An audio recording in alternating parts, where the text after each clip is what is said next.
I have my piece of tape directly in line with my needle, and I'm going to put my 2 squares on top, and I'm going to position the end on the edge of the tape here. And I'm going to start on the corner, and I'm just going to sew. And instead of watching the needle or anything that's happening here, I'm just watching the tip of this square go right straight up that piece of tape there. And that makes it so I can go straight across without any shenanigans. Then I'm just going to lift the presser foot a little bit and get the next piece started, and then I'll check my point here and then keep my eye on my point.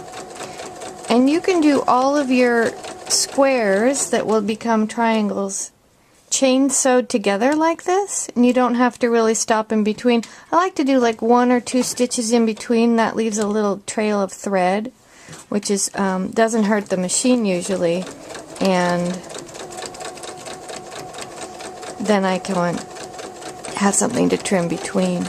If you don't have a place on your sewing machine where you can put this tape, it's just fine to draw a line right down the middle, and that will do the same thing. You're just going to start at one end, and you can just sew straight down the line till you get to the end.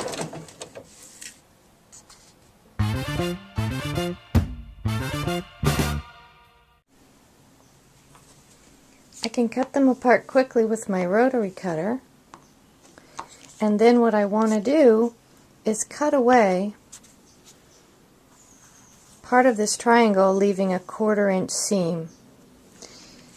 This part on this side is going to be waste.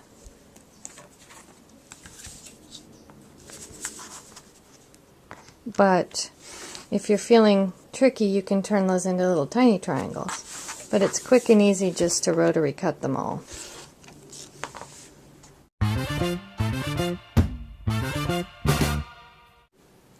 The next step is to press your seams flat and open up the triangle. And what you want to do is angle the seam so it goes on the darker fabric, and then it won't show through on the light fabric on the front. Then you're going to make your 9 patch, which has 4 black corners, 4 star points, and a center of the star fabric. And I always spend a lot of time trying to figure out which angle they go on. It doesn't matter which direction your star goes. I think it's probably helpful if they all go the same direction, unless you're feeling really tricky.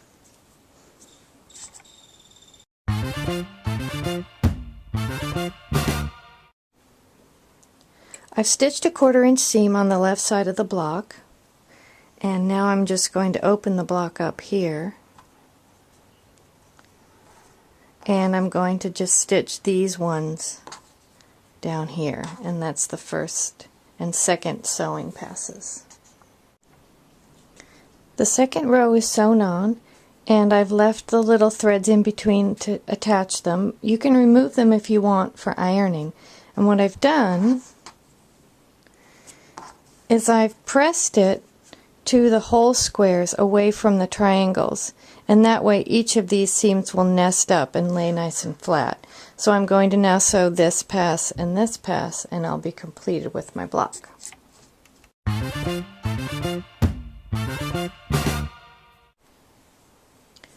Once you've sewn your last 2 sides of the block and you've pressed it flat, then you want to either square it up or do what I call sliver trim, which is just get rid of these pokey parts that stick out on the side. So you don't want to reduce the overall size of the block too much, but you do want to get rid of these things that'll cause trouble when you sew it to the next part. So you can see I'm a little under my 6.5 inches.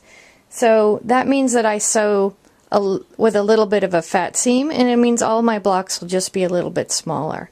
So I'm not going to worry too much about that. That's just how I sew. But I'm just going to sliver trim the side, and I'm going to take off this wobbly bits on the top right there. And like I said, I'm not trying to reduce the overall size too much. I just want to get rid of anything that sticks out a lot. This side is actually okay. You know, you have a 1/4 inch seam.